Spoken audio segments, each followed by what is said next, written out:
By the mid-19th century, the Yakama people lived across the valleys of central Washington, their homelands stretching from the Cascade Mountains to the Columbia River.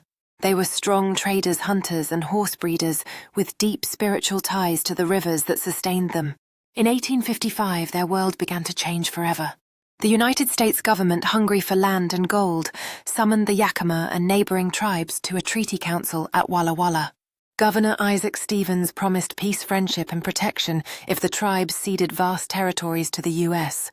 In return, they would receive a reservation and annual supplies. Chief Kamiakin of the Yakama, a proud and cautious leader, saw the danger. He warned that no treaty signed under deceit could bring peace. But under pressure, Yakama agreed. That same year, miners trespassing into Yakama land assaulted and murdered tribal women. When Yakama warriors retaliated, killing the offenders, the U.S. government declared war. The peace treaty had barely dried when blood began to flow across the Northwest. In late 1855, U.S. Army troops marched into Yakama territory to punish those accused of killing the miners. They underestimated the strength and determination of the Yakama warriors. Chief Kamiakin and his allies, including warriors from the Klickitat and Palouse tribes, struck first. At Toppenish Creek, they ambushed Major Granville O'Hala's forces, forcing a retreat. The victory electrified native nations across the region. They saw the rivers, the mountains, and the salmon that gave them life being stolen. Kamiakin united multiple tribes under a single cause to drive the invaders from their land. By winter, the conflict spread across Washington and Oregon territories. The U.S. called in reinforcements from the Columbia River forts, and volunteers joined the campaign. Each side saw itself as defending justice. The settlers claimed safety, the Yakama defended existence itself. Yet even in their early triumphs, Kamiakin knew the odds were turning. The U.S. government had endless men, weapons, and resources. Yakama had courage, unity, and the will to resist. By 1856, the Yakama War had become part of a larger native uprising. Tribes from the Columbia Plateau to Puget Sound rose in defiance of U.S. expansion. The Nisqually, Walla Walla, and Cayuse joined in open resistance. The U.S. response was swift and brutal. At Fort Dallas and the Dalles Ferry, U.S. troops launched campaigns to destroy native villages and food supplies. Settlements were burned and families displaced. Kamiakin's forces counterattacked, striking supply lines and ambushing isolated units. The land became a battlefield of raids and terror. Kamiakin's leadership inspired hope. He fought not for conquest, but to preserve his people's way of life. But the pressure grew unbearable. By 1856, General John Wool took command of the Pacific Department and began a campaign of total suppression. He dismissed treaty promises, treating every native group as an enemy of the state.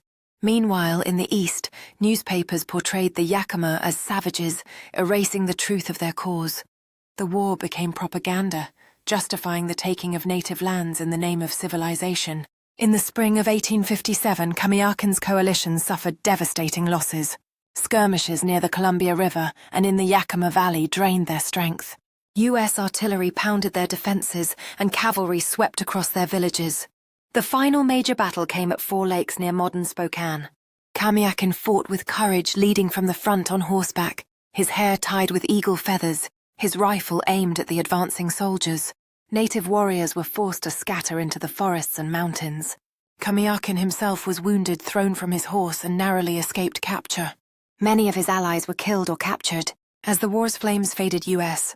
forces imposed harsh terms. Villages were destroyed, crops burned, and survivors herded onto reservations.